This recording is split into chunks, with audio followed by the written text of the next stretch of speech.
Hello students, welcome to रोशन की class YouTube channel. आप सभी का आज की इस वीडियो में एक बार फिर से बहुत बहुत स्वागत है। आज मैं आप लोगों को कक्षा 7 के जो आपके एनसीईआरटी की बुक है हमारे अतीत यानी कि इतिहास, उसका अध्याय एक यानी कि चैप्टर 1 का क्वेश्चन आंसर दिखाऊंगा। और जितने भी क्वेश्चन आंसर आपके चैप्टर से बन सकते हैं वो सारे क्वेश्चन आंसर यहाँ पर हम देखेंगे, डिस्कस करेंगे, डिटेल में आंसर जानेंगे। और ये एनसीईआरटी के स्टैंडर्ड बुक से है, तो जो पूरे इंडिया में चलती है उस बुक से है।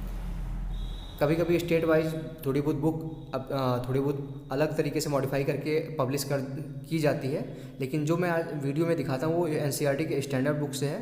तो पूरी वीडियो ध्यान से देखिएगा। आप लोगों के चैप्टर वही हैं, थोड़े बहुत बस मॉडिफिकेशन हो जाते हैं। तो आप लोग कोशिश करिएगा कि ये वीडियो देखने से पहले आप इस चैप्टर को पढ़े ज़रूर रहें, जिससे मैं कोई क्वेश्चन यहाँ पे किसी क्वेश्चन का आंसर समझाता हूँ आप लोगों को, तो वो सारी चीज़ें आप लोगों को आसानी से समझ में आ जाए।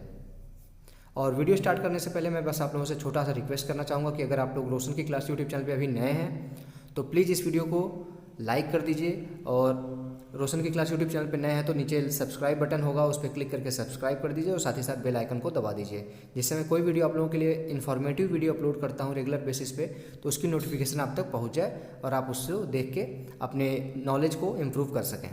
अब आते हैं आज की इस वीडियो पे। देख लीजिए, चैप्टर का नाम है ट्रेसिंग चेंजेस थ्रू 1000 ईयर्स, यानी कि 1000 वर्षों के दौरान हुए परिवर्तनों की पड़ताल। अब देखते हैं प्रश्न अभ्यास, यानी कि पाठ्य पुस्तक में आपके जो प्रश्न हैं उसको फिर से याद करने की कोशिश करते हैं। पहला क्वेश्चन है, अतीत में विदेशी किसे माना जाता था? तो देख लीजिए वीवीएम इंपॉर्टेंट लिखा गया, यानी कि वेरी वेरी इंपॉर्टेंट क्वेश्चन है, ये काफ़ी बार एग्जाम में पूछा जा चुका है। तो देख लीजिए यहाँ पे देख लीजिए लिखा गया है विदेशी हम किसको मानते थे अतीत में।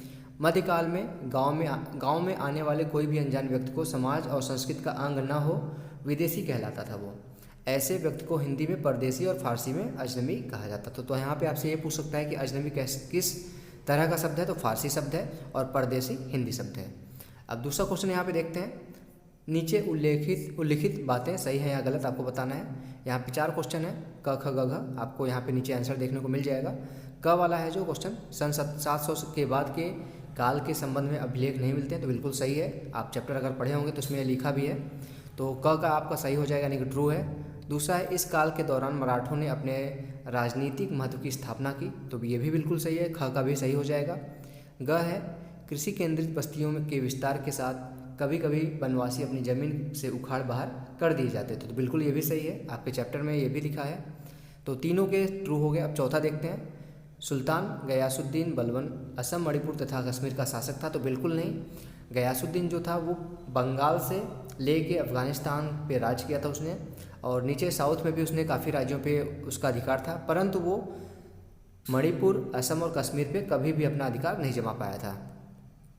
तो इस क्वेश्चन का आंसर हो जाएगा फॉल्स, यानी कि गलत है ये। तीसरा क्वेश्चन देखते हैं, रिक्त स्थानों को भरें।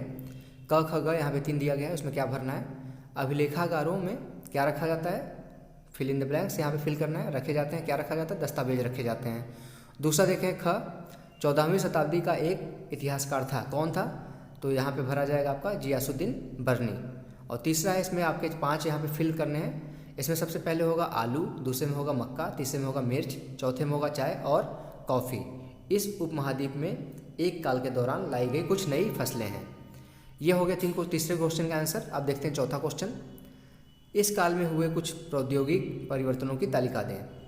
तो यहाँ पे देख लीजिए लिखा गया इसका उत्तर, 700 से 1750 के बीच के 1000 वर्षों में अलग अलग समय पर नई प्रौद्योगिकी का विकास हुआ, जैसे सिंचाई में रहट, कताई में चरखे और युद्ध में अग्नेयास्त्र यानी कि बारूद वाले हथियार का प्रयोग शुरू हो गया था। पांचवा क्वेश्चन देखते हैं हम। पांचवा क्वेश्चन का यहाँ पे आंसर देखने की कोशिश करेंगे डिटेल में। इस काल के दौरान हुए कुछ मुख्य धार्मिक परिवर्तनों की जानकारी दें। तो आपको बताना है कि जो 1000 वर्षों के बीच के जो धार्मिक परिवर्तन हुए हैं उसके बारे में आपको जानकारी देना है 3-4 लाइन में। तो यहाँ पे देख लीजिए लिखा गया है, 1000 वर्षों के दौरान धार्मिक परंपराओं में कई बड़े परिवर्तन आए। लोगों में दैविक आस्था वैयक्तिक स्तर पर और सामूहिक स्तर पर था। हिंदू धर्म में नए देवी देवताओं की पूजा, राजाओं द्वारा मंदिरों का निर्माण और पुरोहितों का महत्व बढ़ा, जो कि ब्राह्मण हुआ करते थे। जो पुरोहित थे वो ब्राह्मण हुआ करते थे। इस काल में भक्ति आंदोलन का प्रारंभ हुआ, और जो कि कर्मकांडों के आलोचक थे।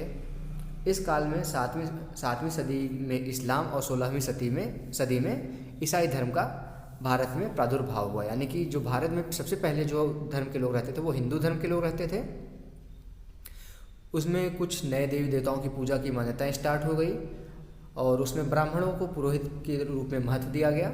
उसके बाद जो सातवीं शताब्दी था उसमें इस्लाम धर्म का उदय हुआ भारत में, और 16वीं सदी में ईसाई धर्म का उदय हुआ जब अंग्रेज हमारे भारत में ईस्ट इंडिया कंपनी की स्थापना हुई थी उसके बाद से।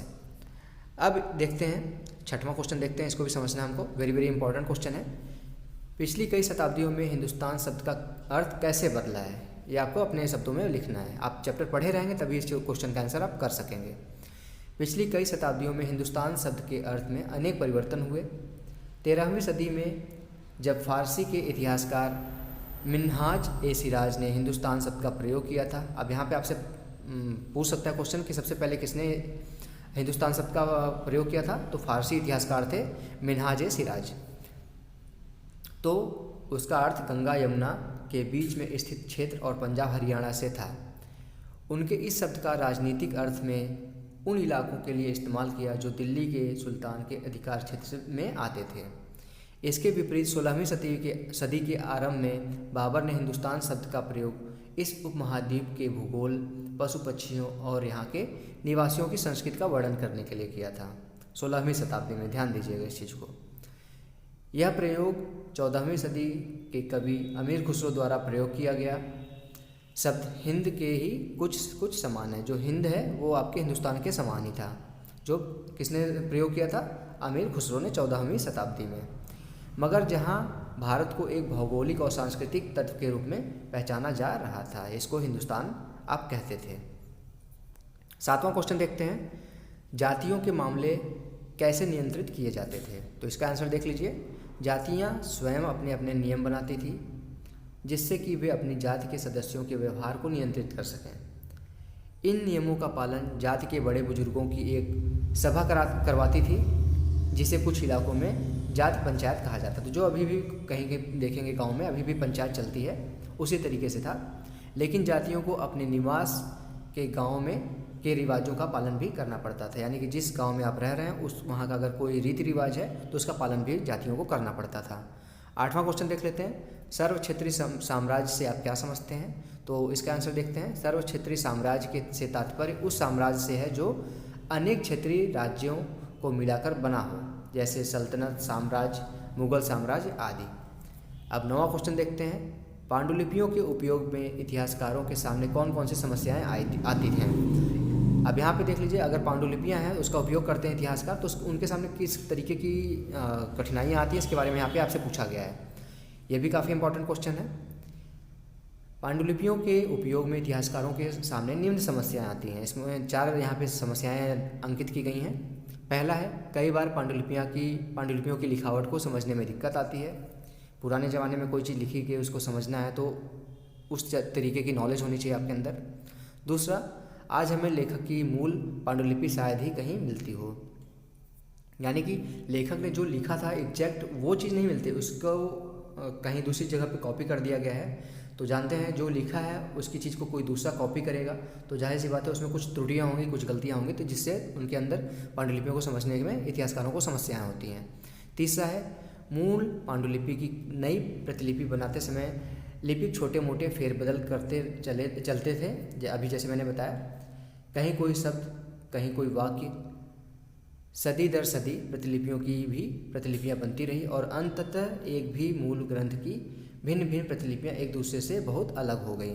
जाहिर सी बात है जो मूल प्रतिलिपि थी वो 10 साल बाद, 20 साल बाद, किसी ने 100 साल बाद किसी ने फिर से उसको लिखा, तो अलग अलग इतिहासकारों ने लिखा उसको, तो सभी ने कोई चीज़ें छोड़ दी, कोई वाक्य छोड़ दिया, कोई शब्द छोड़ दिया, तो वो नया चीज़ सभी में कुछ न कुछ भिन्नता आपको देखने को मिलेगी, जिसकी वजह से इतिहासकारों को पांडुलिपियों को समझने में, उपयोग करने में समस्याएं आती हैं। और चौथा है, इतिहासकारों को बाद के लिपियों द्वारा बनाई गई प्रतिलिपियों पर ही पूर्ण तरह निर्भर रहना पड़ता था। पहले जो लिखी गई थी वो तो खो गई, टूट गई या फिर गायब हो गई, लेकिन उसके बाद जो बनाया गया, लिखा गया, उसी के ऊपर उनको पूर्ण रूप से निर्भर रहना पड़ता था।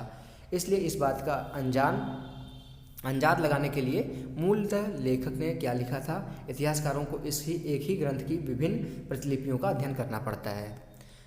अब 10वां क्वेश्चन देख लेते हैं, 2 क्वेश्चन और है। इतिहासकार अतीत को कालों या युगों में कैसे विभाजित करते हैं? क्या इस कार्य में उनके सामने कोई कठिनाई आती है? तो जाहिर सी बात आती होगी। इस क्वेश्चन का आंसर देखते हैं। अधिकतर इतिहासकार आर्थिक तथा सामाजिक कारकों के आधार पर ही अतीत के कालखंडों की विशेषताएं तय करते हैं। इन आधारों पर इतिहास को प्राचीन, मध्य और आधुनिक कालों में बांटा गया है। कालक्रम को विभाजित करते समय इतिहासकारों के सामने यह समस्या उत्पन्न होती है कि वे किस महत्वपूर्ण घटना के बाद कालक्रम का विभाजन करें, कब विभाजन किया जाए, इस चीज़ की समस्या आती थी कि कब प्राचीन काल कहा जाए, किसके बाद मध्यकाल कहा जाए और किसके बाद आधुनिक काल कहा जाता है। 11वां क्वेश्चन देखते हैं। अध्याय में दिए गए मानचित्र 1 तथा मानचित्र 2 की तुलना उपमहाद्वीप के आज के मानचित्र से करें। तुलना करते हुए दोनों के बीच जितनी भी समानताएं और असमानताएं मिलती हैं उनकी सूची बनाएं। तो यहाँ पे मानचित्र आपके चैप्टर में दिया गया है, मानचित्र 1 और मानचित्र 2, उसमें देख लीजिए। इसको मैं यहाँ पे थोड़ा सा लिख के बता देता हूँ आप लोगों को। मानचित्र 1 अरब भूगोलवेत्ता अल इद्रिसी ने 1154 में बनाया था। मानचित्र 2 एक फ्रांसीसी मानचित्रक ने 1720 ईस्वी में बनाया था। दोनों मानचित्र में कुछ समानता और असमानता थी। दोनों मानचित्र में समानता देख लेते हैं। इस मानचित्र में वर्तमान मानचित्र की भांति भारतीय उपमहाद्वीप को दर्शाया गया है। इस मानचित्र में कुछ जाने पहचाने नाम भी हैं, जैसे कन्नौज, सूरत आदि। और असमानता क्या है?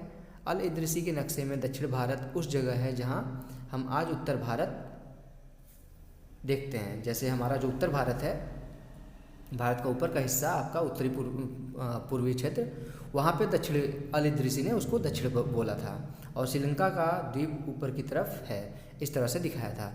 जगहों के नाम अरबी में दिए गए हैं। यह मानचित्र आज के मानचित्र से काफ़ी भिन्न है, लेकिन फ्रांसीसी मानचित्रकार